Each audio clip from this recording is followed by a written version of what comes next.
Monumento bus station going to Santa Maria, Bulacan. May Honda sa tabi ng GPS. Punta na tayo.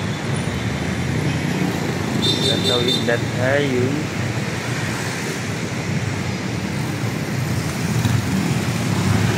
Haba na nakpela.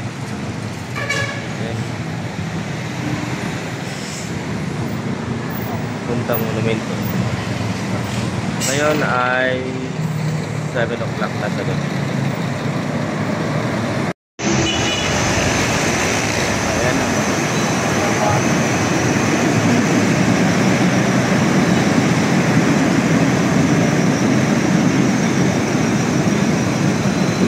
Punta tayo.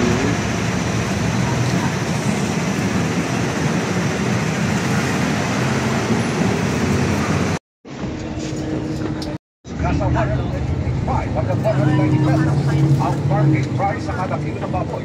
Sa Niger, nasa 300 hanggang 340 pesos. Siniguro rin ng grupo na sapat ang supply ngayong magpapasko. Bago noon, pumas daw maging populasyon ang produksyon ng karne ng baboy